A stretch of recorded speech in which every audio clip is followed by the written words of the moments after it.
കോടിയേരിയുടെ പേരിലുള്ള local committee office നിർമ്മാണത്തിന്റെ മറവിൽ ക്രമക്കേട്. 1 കോടിക്ക് കണക്കില്ല.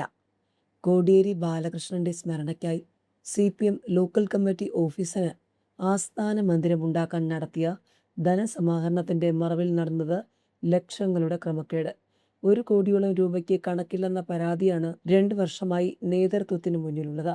തെരഞ്ഞെടുപ്പ് തോൽവിയുടെ പശ്ചാത്തലത്തിൽ വിഷയം വീണ്ടും ചർച്ചയായതോടെ Kannur town east local secretary രമേശനെ സ്ഥാനത്ത് നിന്നും നീക്കി അന്വേഷണത്തിന് കമ്മീഷനെ നിയോഗിച്ചതെന്നാണ് വിവരം. പയ്യന്നൂരിലെ ഫണ്ട് പിരിവിന്റെ കണക്കുകൾ 8 വർഷമായിട്ടും ജനങ്ങളെ ബോധ്യപ്പെടുത്താൻ കഴിയാതെ ഉഴലുന്ന പാർട്ടിക്ക് കണ്ണൂരിലെ ക്രമക്കേട് കൂടുതൽ തലവേദനയായിരിക്കുകയാണ്. CPM നേതൃത്വത്തിന് മുന്നിലുള്ള പരാതികളുടെ ഉള്ളടക്കം ഇങ്ങനെയാണ്. Kannur east local secretary Rameshan local committee ഓഫീസിനായി തെക്കി ബസാറിൽ 30 വർഷം പഴക്കമുള്ള വീട് ഉൾപ്പെടുന്ന 4 സെന്റ് 70 ലക്ഷം രൂപയ്ക്ക് വാങ്ങി. ഈ വസ്തു ലോക്കൽ സെക്രട്ടറിയുടെ പേരിൽ രജിസ്റ്റർ ചെയ്യേണ്ടതിന് പകരം സ്വന്തം പേരിൽ രജിസ്റ്റർ ചെയ്തു. സഹോദരി സെക്രട്ടറിയായ സഹകരണ ബാങ്കിൽ ഇത് ഈടുവെച്ച് 30 ലക്ഷം രൂപ വായ്പ എടുത്തു. കെട്ടിടമുണ്ടാക്കാനാണ് ഇതെന്നാണ് കമ്മിറ്റികളിൽ വിശദീകരിച്ചത്.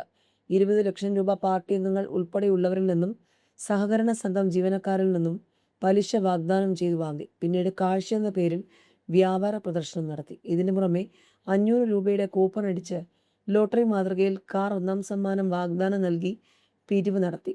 ഇതിൻ്റെയൊന്നും കണക്കെവിടെയും അവതരിപ്പിച്ചില്ല. സ്മാരക മന്ദിരം യാഥാർത്ഥ്യമായതുമില്ല.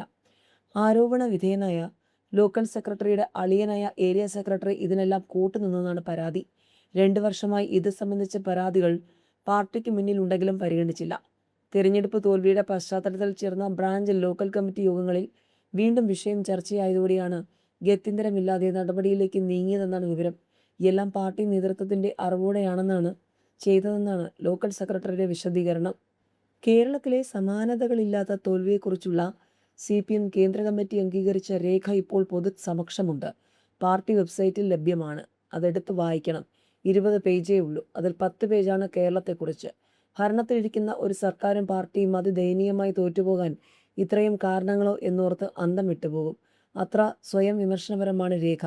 തൊട്ടതെല്ലാം പൊന്നായി എന്ന് പറയാറില്ലേ? ഇവിടെ തൊട്ടതെല്ലാം കുളമായി, അഥവാ സർക്കാരും പാർട്ടിയും കേഡറുകളും ചേർന്ന് കുളമാക്കി എന്ന് വിശദീകരിച്ച് എഴുതി വച്ചിരിക്കുകയാണ്. അതേപടി ജനസമക്ഷം വച്ച പാർട്ടി തീരുമാനം ധീരം, മാതൃകാപരം. കോൺഗ്രസ് നയിച്ച പ്രതിപക്ഷത്തിന്റെ പ്രചാരണ രീതിയും BJPയുടെ രാഷ്ട്രീയവും സർക്കാരിന്റെ നേട്ടങ്ങളും തമസ്കരിച്ച ഒരു വിഭാഗം മാധ്യമങ്ങളും എന്നൊക്കെയും കാരണങ്ങളിൽ കാണാമെങ്കിലും സിംഹഭാഗവും സ്വയം കൃതാനാർത്ഥമെന്ന് പാർട്ടിയുടെ കണ്ടെത്തൽ.